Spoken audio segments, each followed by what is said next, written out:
Hey everybody, so if you haven't noticed, the stock market, the S&P 500 has reached above 5,000, which is a record, the most it's ever been in its history.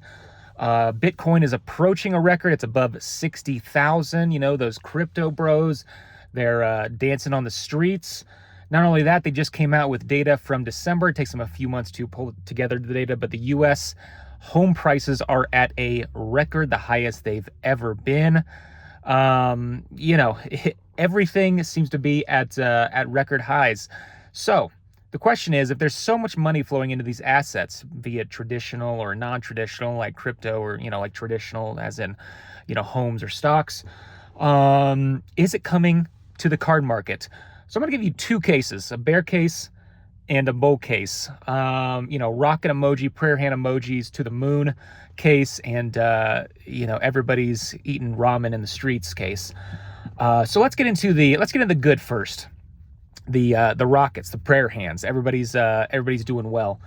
Now, I'll make the argument that the card market has been strong even after there was the pandemic, huge rise in 2020, and everything kind of crashed a bit, but it still was way higher than it was before. And a lot of people who it seems like a lot of people came in like 2020, 2021, and they don't really in their brains, they don't really realize how low it was before then. You know, just a single example, you know, I remember making a YouTube video because I remember it because my thumbnail was like, I sold a first edition Shining Charizard PSA 10. I graded one and sold it for $2,200 at the time, I believe. It was like $2,300. This was in 2019, and I remember it being like a record price at the time. And that's why I put it in the thumbnail. It's like, guys, we got a record price here, exciting. And then it spiked to that card went to in 2020 like $20,000, maybe 20. I don't know. It went, you know, it skyrocketed 10x. It's like everything went 10x. Nowadays, that card is probably still even after the huge crash, it's probably $8,000 to $9,000 for a card like that. So when people say a crash happened, yeah, it crashed from the absolutely exuberant, you're on Mars, sipping pina coladas, but it's absolutely still kind of, it might not be on Mars, but it's still on the moon. You know, if you're comparing it to prices beforehand, it's still way up there. I mean, I remember when I came into the hobby in 2017, you know, I remember seeing auctions of PSA 10 first edition Charizards that went for $20,000. That card is $200,000 now. That's still 10 times the price it was. It's not $400,000 anymore, but it's still pretty high.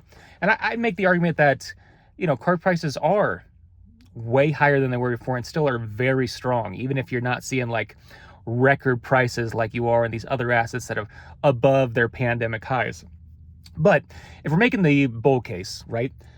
So the bull case would be, hey, everybody's getting a little flush with cash. You know, they're making a whole lot of money in the stock market. They're making a whole lot of money in crypto. You know, that's going to trickle down into other, you know, unregistered assets, just kind of like cards. And, you know, they're going to want to park their money somewhere else. This will probably happen no matter what in certain aspects. You will see, somebody will say, an Instagram post will be like, record price paid.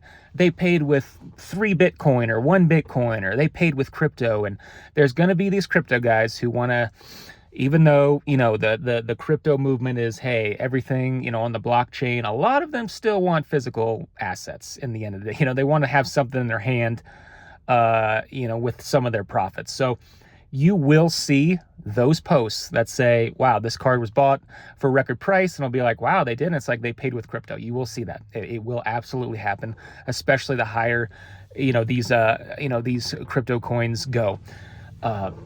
So yeah, the bull case is that this will trickle down because people will have more money that they can spend.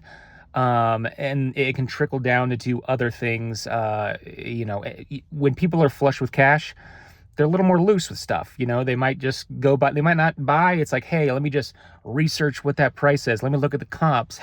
What's it done the past 3 months? Is it up or down? Am I getting a good deal? They might just buy it now, right? They might just click the button. They're not even going to do any research. They just want it and they want it.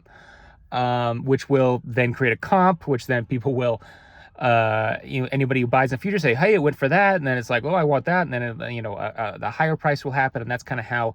And then once higher prices happen, the human psychology, stuff going up, people want to buy it more, which it shouldn't be. It should be the price is going down, people want to buy it more, and then it kind of creates that little frenzy.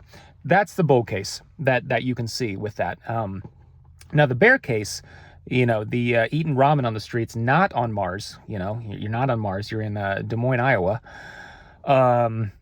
is that, if the stock market's at record, S&P's at record, housing prices everything's a record, unemployment is like 3 point something percent. Now, that number is a little, are they good jobs that, are making that inflation low? Are they well paying?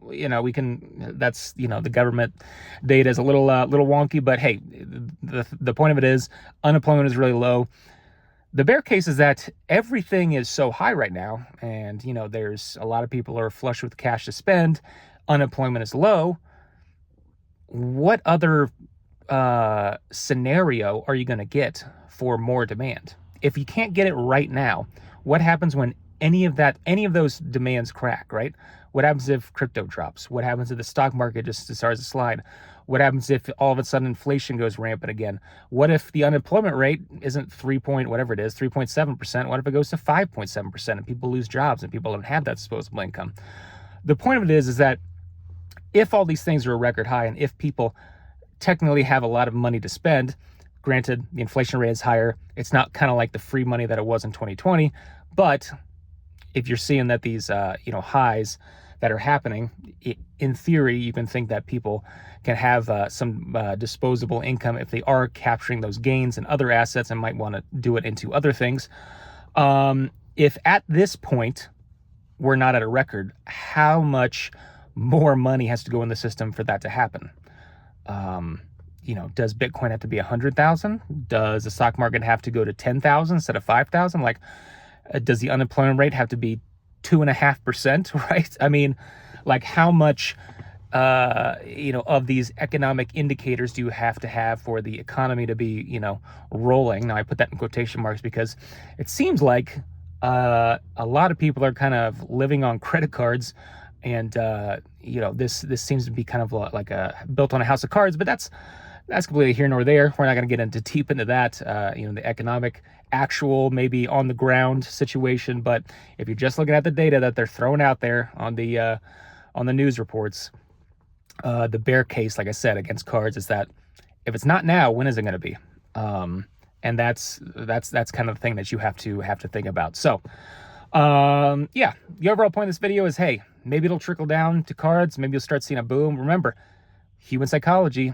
If these people who have a lot of, they're making a ton of money in the stock market, they want to spend it on cards, they have a ton of money, maybe their business is making a lot of money. You see a lot of these corporations are making record profits. They're making money on crypto and they want to put it into cards. Once you start seeing, a comp that's like the highest it's ever been, and then you see another comp that's the highest it's ever been, people start to jump in more. People who aren't making, all this money in these other assets will start throwing in money, which will start a chain reaction. It's just the human psychology. Stuff goes from $50 to $10. People don't want to buy it. Stuff goes from $50 to $100. All of a sudden, people want to buy it at $100, right? So you might start seeing that, and that's the bull case. And the bear case, like I said, if there's so much, money being made in all these other things, how much more do you have to get to actually get those, big increases? But my argument is that cards are already like insane, the amount of money that is being spent on these for the past few years. So, even though we might not have records, a Charizard PSA 10 first edition is not $400,000 anymore. $200,000 is a lot more than it was, and it's still a lot of money on a card, especially these modern cards. And I'm going to be making a video probably next about modern Pokemon investing and my thoughts on it. It's not going to be a total hit piece. It's going to be a little bit, but just the amount of money that is being spent on these modern cards. Like, we sell just, a ton each week, and a lot of it's modern, and just, it's crazy. But anyway, thought I'd give you the bear and bull case on that. What do you guys think? Let me know in the comments below, and we'll talk to you again soon.